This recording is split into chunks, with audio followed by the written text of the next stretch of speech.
Oui, bonjour. Donc, je voudrais aujourd'hui revenir sur les propos que M.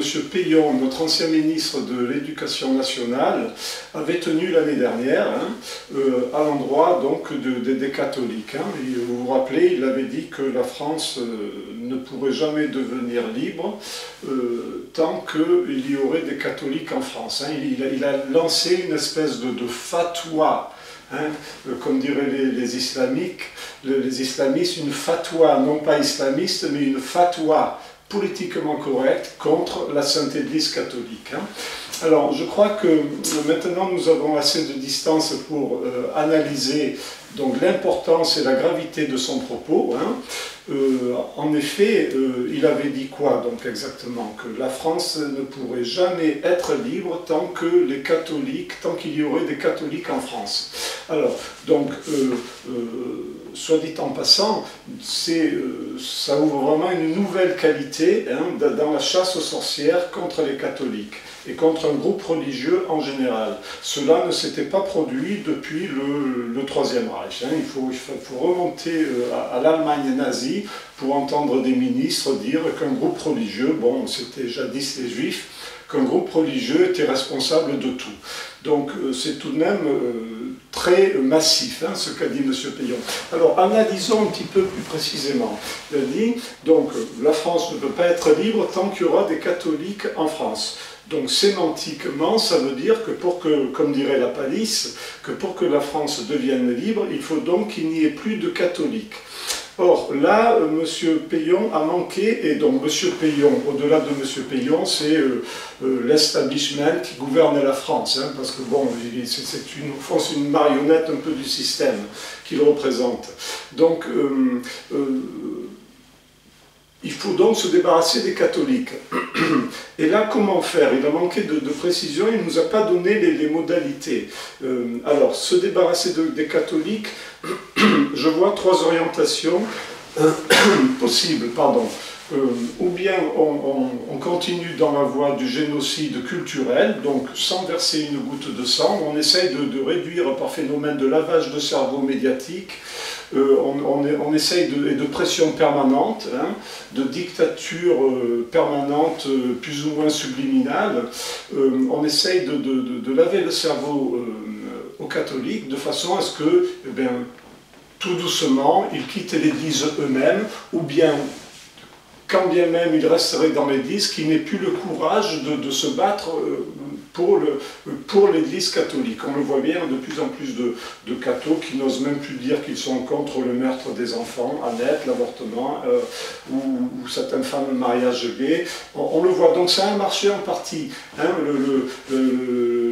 La pression, le lavage de cerveau, en partie a créé un génocide culturel au niveau des catholiques en France. Mais voilà, tout de même, on observe qu'il reste un petit noyau solide de cathos qui ne se laisseront jamais décerveler. On l'a vu lors des manifestations contre le mariage gay, et quand même la France est le seul pays au monde où 1 million de personnes descendent dans la rue pour dire clairement pour défendre l'éthique de l'Église catholique. Voilà. Alors, le génocide culturel, bon, ça marche pas trop, en tout cas ça marche en partie, mais pas complètement. Donc il reste deux autres solutions. Génocide culturel ne marche pas complètement, donc la deuxième solution pour se débarrasser des catholiques, c'est peut-être faire comme les nazis voulaient le faire avant l'extermination, avant la solution finale. Vous savez que Hitler avait pensé à déplacer les Juifs donc géographiquement. Et je crois que c'était Madagascar. Hitler, dans les années 40, avant que la fureur nazie se déchaîne, il voulait déplacer les Juifs à Madagascar pour se débarrasser d'eux. Donc déplacement géographique. Est-ce que M. Peillon et ses amis pensent à ce genre de solution? façon à ce que la France devienne un pays libre. Hein. Déplacer peut-être les Français dans une ancienne colonie, ou pourquoi pas d'ailleurs à Madagascar. Hein. Alors voilà, ça il ne nous l'a pas dit. Alors maintenant il reste la troisième solution, qui est effectivement le génocide tout court. Alors là aussi, on manque de précision. Est-ce qu'il pense à un génocide de type français révolutionnaire, hein, un peu comme, rappelons-nous, Jean-Baptiste Carrier, l'envoyé de la Convention pendant la terreur révolutionnaire, avait donc effectivement procédé au massacre d'1 million de chrétiens, femmes, enfants, etc. Et parmi les moyens qui ont permis ce massacre, il avait pensé à construire des bateaux, d'ailleurs ces bateaux ont été construits, où les pauvres malheureux étaient enfermés à l'intérieur, et par un système de clap, on laissait couler l'eau. Hein. Donc c'est l'eau qui arrivait et qui noyait les pauvres malheureux. C'était un petit peu un système qui était précurseur des chambres à gaz d'Auschwitz, à la différence près que ce n'était pas le gaz qui tuait les pauvres malheureux, mais c'était l'eau. Hein. Donc, soit dit en passant, le concept de génocide de génocide tout court, non pas culturel, mais de génocide moderne, hein, scientifique, ce ne sont pas les Allemands qui l'ont découvert, c'est nous, les Français, hein, les républicains français. Hélas, on aurait bien laissé ce triste privilège à nos amis allemands. Hein. Voilà, alors est-ce qu'ils pensent à un type d'éradication à la française, ou bien d'une façon plus moderne, peut-être, comme on fait les Allemands avec les Juifs, enfin bon, ça, il ne précise pas. Alors, il faut se débarrasser donc des catholiques, ça il l'a dit clairement. En revanche, on ne sait pas s'il il ne nous a pas donné les modalités, c'est ça le problème. On s'en débarrasse par génocide culturel, en augmentant encore plus la pression, en diabolisant de fascistes et de nazis tous ceux qui ne sont pas d'accord avec le système, en les déplaçant géographiquement ou bien en les tuant. Voilà, là on ne sait pas du tout, donc c'est quand même dommage. Voilà, alors maintenant je vous propose un petit exercice hein, avec moi que nous allons faire ensemble. Nous allons transposer les propos de M. Peyon dans d'autres pays, hein, et je pense à 4 pays. Hein.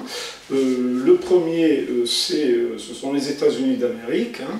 Imaginez un petit peu que Obama ou un de ses ministres s'amuse à dire que tant que les WASP, hein, c'est que les WASP, ce sont les White Anglo-Saxon Protestants, hein, les anglo-saxons de souche blancs.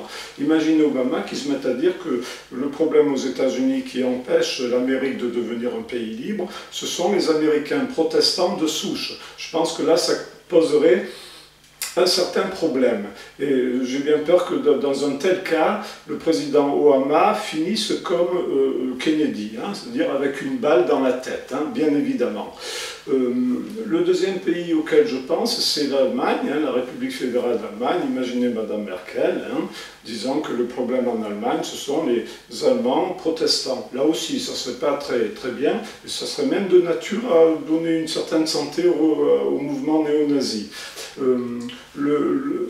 J'ouvre une parenthèse à propos des protestants. Monsieur Peyon avait dit que les pays où il y a des protestants, la liberté fonctionne, hein, contrairement aux pays où il y a plus de catholiques. Je voudrais quand même lui dire que effectivement les protestants se sont bien adaptés en Allemagne, hein, parce que la Shoah, l'extermination des Juifs, ça, ils se sont très bien adaptés, effectivement, hein, parce qu'on sait très bien que les nazis les plus aidés en Allemagne, contrairement aux calomnies, ce n'étaient pas les catholiques de Cologne et de Munich, c'était les protestants du Nord, c'était les villes comme Berlin, comme Leipzig, en partie comme Hambourg aussi, bien que les Hambourgeois ne veulent pas le reconnaître. C'était le nord de l'Allemagne protestant qui a été nazi de la façon la plus zélée, et non pas le sud catholique. Hein, je ferme la parenthèse. Donc, le troisième pays auquel je pense, c'est la Grande-Bretagne. Alors, effectivement, imaginons M. Cameron disant que le problème en Grande-Bretagne, ce qui empêche la Grande-Bretagne, l'Angleterre, hein, de devenir un pays libre, ce sont les camp. Hein. Vous imaginez un petit peu la tête de Sa Majesté, hein, la reine. Hein. Si Cameron disait que le problème en Angleterre, ce sont les anglicans. Voilà. Et maintenant, maintenant c'est la cerise sur le gâteau. Je pense, le quatrième pays auquel je pense, c'est tout simplement Israël. Hein. Alors imaginons que M. Netanyahou ou un de ses ministres se mettent à dire qu'au fond le problème en Israël, ce qui empêche Israël de devenir un pays libre, ce sont les Juifs. Hein. Vous imaginez un petit peu, lui aussi je crois s'il s'amusait à dire ça, il ne ferait pas long feu, hein. Il se prendrait vite aussi une balle dans la tête.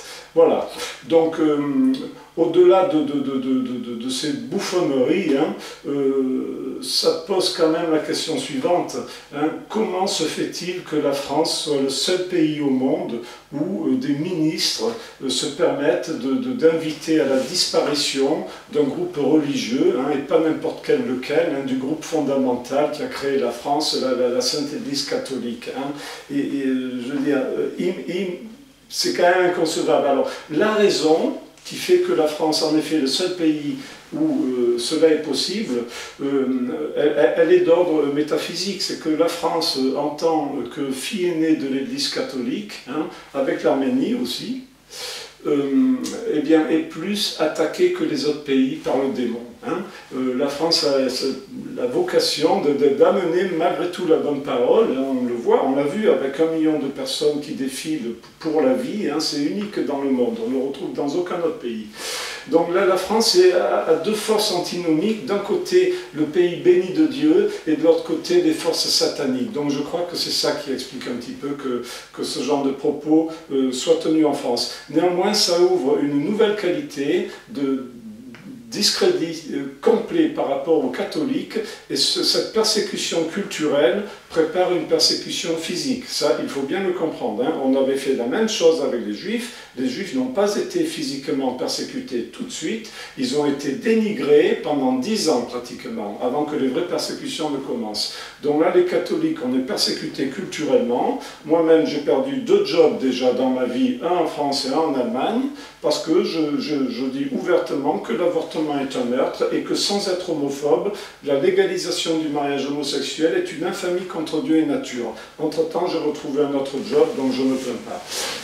Voilà, donc ça c'est important. Cette nouvelle qualité de se permettre, ce qu'a fait Péillon, d'inviter clairement à la disparition d'un groupe religieux, ça ouvre une nouvelle voie, hein, dans la persécution culturelle et qui débouchera nécessairement sur la persécution tout court.